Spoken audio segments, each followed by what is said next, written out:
दोस्तों नमस्कार। मेरा नाम BS शेखावत है और मैं धार्मिक नगरी अजमेर से बोल रहा हूँ। रोज की तरह आज भी मैं टाइम्स ऑफ इंडिया अखबार का एक आर्टिकल आपके सामने लेके आया हूँ और इसका शीर्षक है द 3 इम्पोर्टेंट डेफिनेशंस ऑफ योग।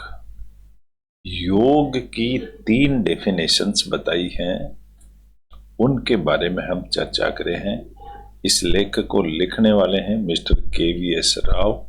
KVS एक IAS ऑफिसर है हैदराबाद के अंदर, अब तो उन्होंने इस्तीफा दे दिया है। तो उन्होंने ये लेख लिखा है। अब वो 3 योग सूत्र कौन से हैं वो हम पढ़ते हैं कि 3 योग किस तरह के हैं। मैंने इस चैप्टर को समझने के लिए, अंडरस्टैंडिंग के लिए माइक्रोसॉफ्ट वर्ड में कॉपी पेस्ट कर दिया है और इसके डिफिकल्ट वर्ड्स को मैंने हाईलाइट कर दिया ताकि हम सेंटेंस का मीनिंग समझ सके। चलिए, तो राव साहब क्या लिखते हैं। राव साहब कहते हैं दी वर्ड योग, YOG योग, इसको इनवर्टेड कोमा में बंद किया गया है। इसका मतलब एक इंपॉर्टेंट वर्ड है। इज डिराइव्ड फ्रॉम द संस्कृति रूट यूज। संस्कृत एक सब्जेक्ट है, भाषा है, उसके रूट वर्ड से लिया गया है युज से। डिलीवर्ड मतलब निकाला हुआ है। Which means to join. युज का मतलब होता है ज्वाइन यानी जोड़ो। टू योग, किस चीज को जोड़ो? योग को। और टू यूनाइट, या इसको कहते हैं यूनाइट।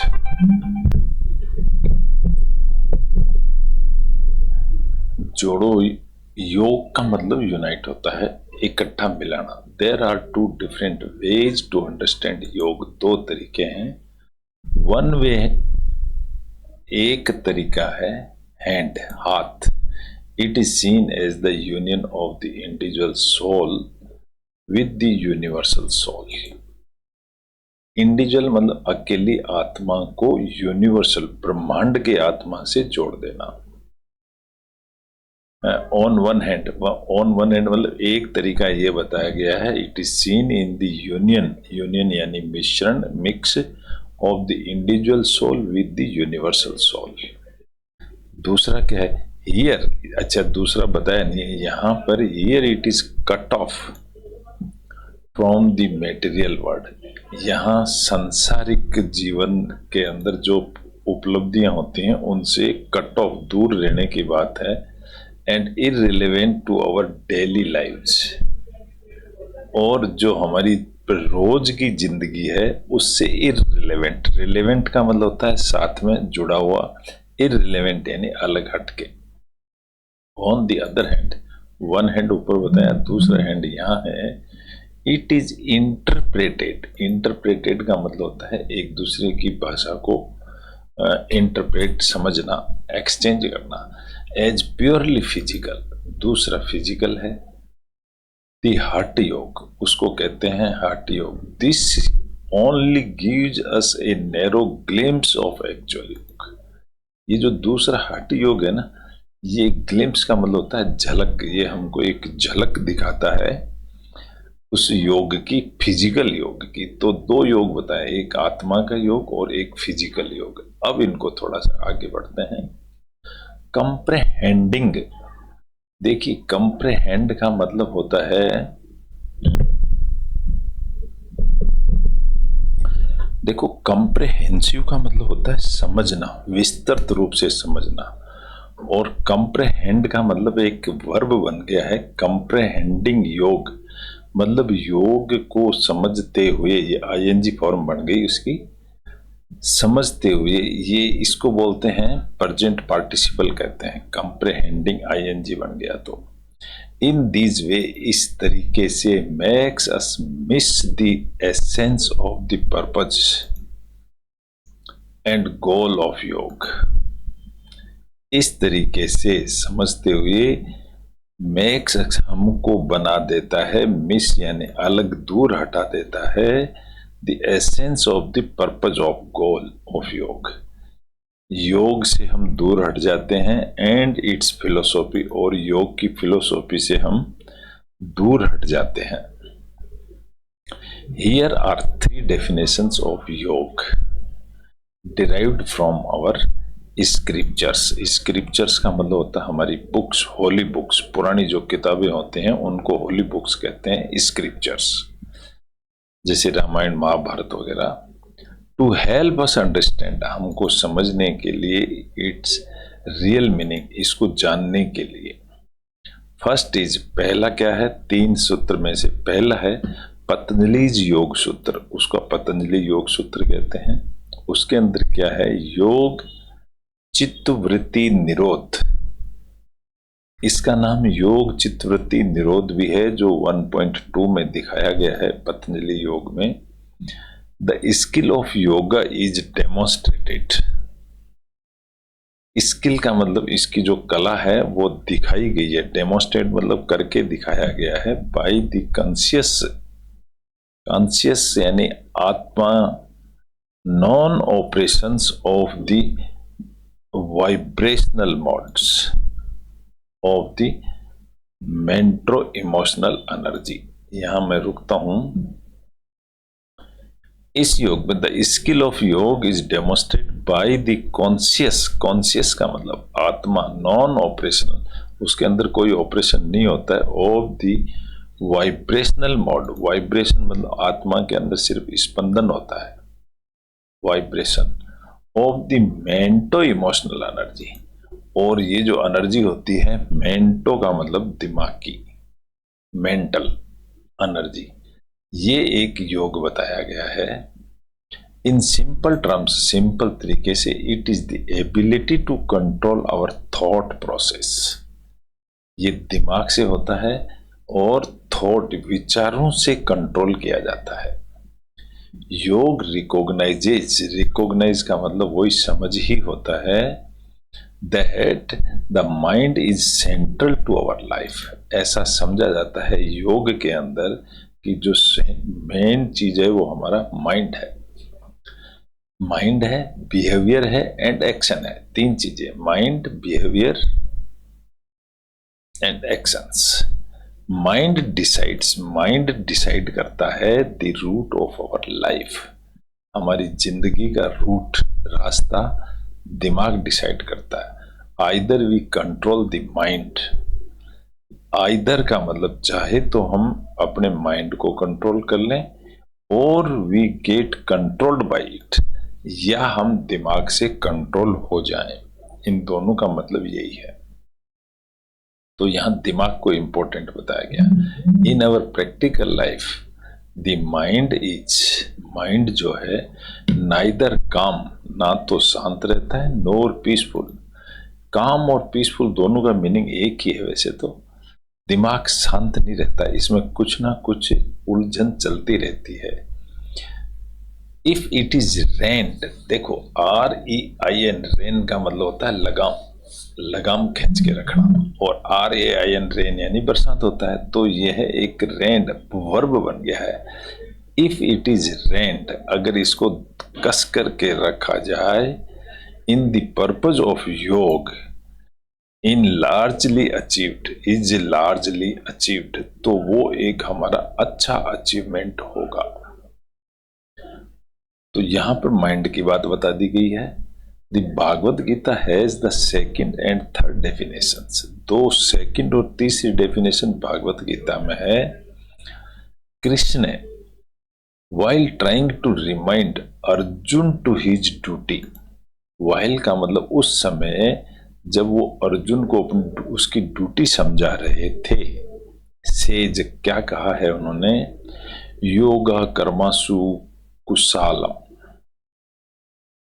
इट मीन्स, इसका मतलब होता है that excellence is in action is योग, एक्सीलेंस इन एक्शन, एक्सीलेंस का मतलब होता है उत्कृष्ट काम, एक्शन यानी कार्य, तो उत्कृष्ट काम है योग, उत्कृष्ट काम को योग बताया है श्री कृष्ण ने। मीनिंग स्किल और परफेक्शन, इसका मतलब होता है स्किल, स्किल यानी परफेक्ट मैन, और परफेक्शन, परफेक्शन अपने अपने काम का पक्का। Discharging our work with full concentration. Discharge को बोलते हैं अपनी ड्यूटी सही तरीके से करना। वो इसको डिस्चार्ज कहते हैं। जैसे कोई सेवाएं देता है उसको बोलते हैं he is discharging services, discharging our work with full concentration. पूरे तल्लीन होके अपना काम करना, ये भी एक योग बताया श्री कृष्ण ने। कृष्ण नोज दैट, जानते हैं, we have many reasons to justify, कि हमारे पास जस्टिफाई करने के लिए कई रीजन्स हैं, द परफॉर्मेंस और non performance of our tasks, हमारे काम को करने के लिए। आइदर वी आर डिफिडेंट, मैं तुम्हें यहां डिफिडेंट का मतलब समझा देता हूं। डिफिकल्ट से ही डिफिडेंट बना हुआ है, डिफिडेंट यानी मुश्किल से।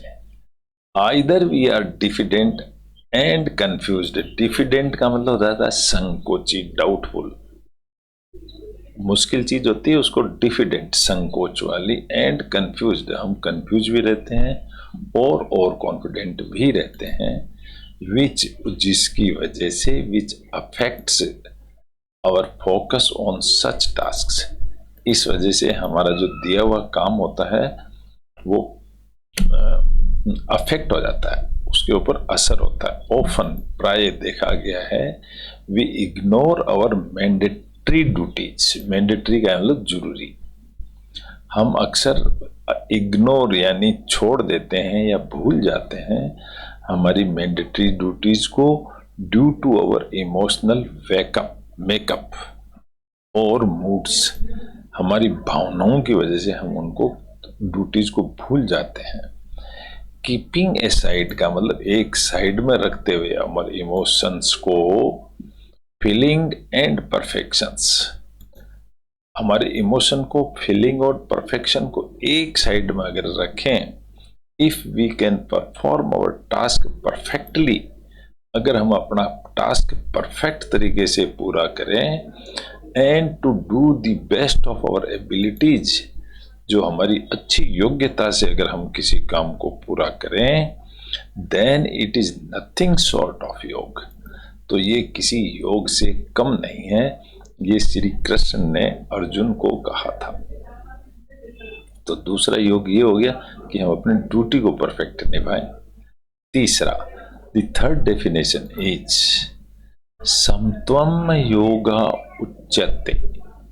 ये इस उसमें है, it means that being stupefied. Being का मतलब होता है बने रहना, और स्टिफाइड का मतलब होता है दृढ़ बने रहना, पक्का। इन परफॉर्मिंग आवर ड्यूटी, अपनी ड्यूटी में अगर कोई पक्का बना रहे ना, बाय एबंडनिंग अटैचमेंट। देखो, एबंडन का मतलब होता है छोड़ देना, त्याग देना, उसको एबंडन कहते हैं। तो बाय एबंडनिंग यहाँ वर्ब बन गई है। एबंडनिंग करते हुए, अटैचमेंट को मतलब यानी लगाव, धन से जो लगाव होता है, पेरेंट से जो लगाव होता है, उसको छोड़ते हुए, टू आउटकम्स, आउटकम यानी रिजल्ट, उनसे क्या परिणाम मिलेगा, such as success and failure, इसकी भी चिंता नहीं करनी। सच इक्वेनिमिटी इज कॉल्ड योग। इस तरह की अगर कोई इक्वेनिमिटी है, इक्वेनिटी यानी समानता, इससे मिलती जुलती को अगर कोई चीज है तो वो भी इज कॉल्ड योग कहलाता है। We are generally not consistent. Consistent एक एडजेक्टिव वर्ड है, इसलिए we are generally not consistent. Consistent का मतलब होता है सुसंगत, एक साथ कंबाइंड विचार वाले आदमी। हम लोग कंसिस्ट नहीं हैं इन परफॉर्मिंग आवर ड्यूटीज, हमारी ड्यूटी निभाने में। As we are influenced, influenced का मतलब होता है प्रभावित हो जाना, और हम प्रभावित हो जाते हैं बाय देयर आउटकम्स, उनके रिजल्ट से हम प्रभावित हो जाते हैं।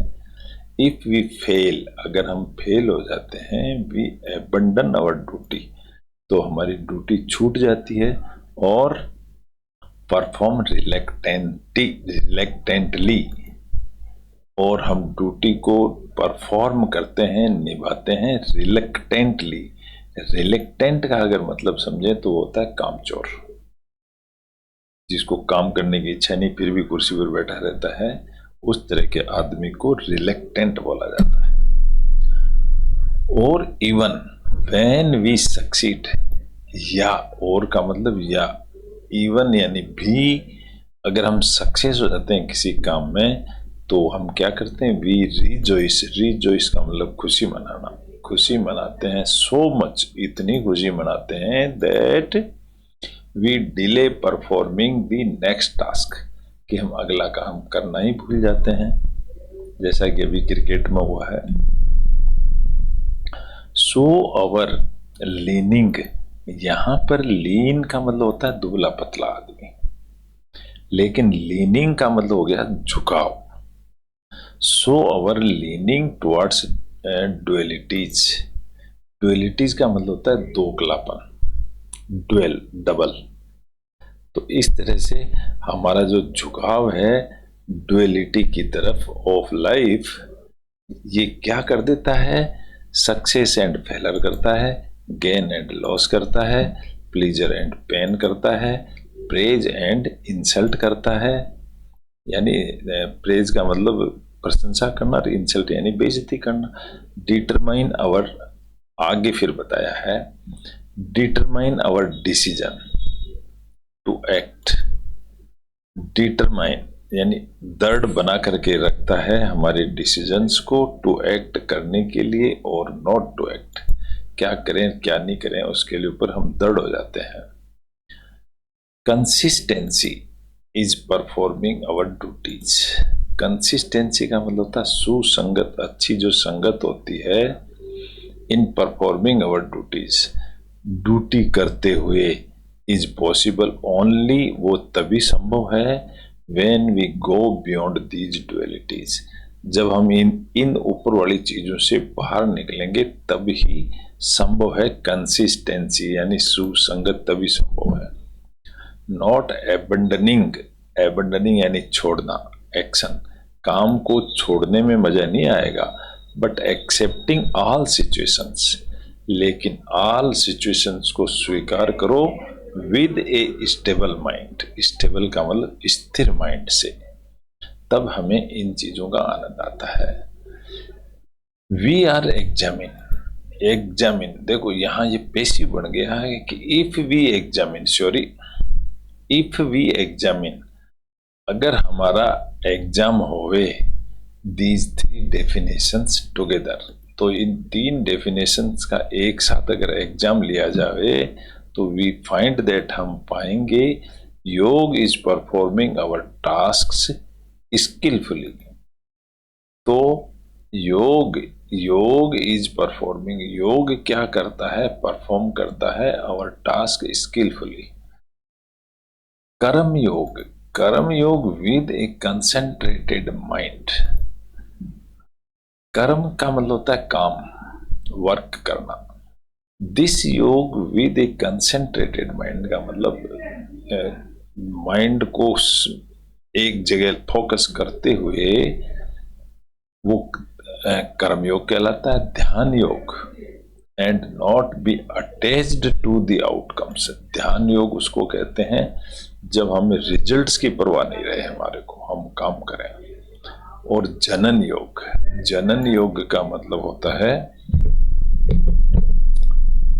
जनन का मतलब होता है ज्ञान, ज्ञान योग, इसको जनन योग भी कहते हैं, ज्ञान योग भी कहते हैं।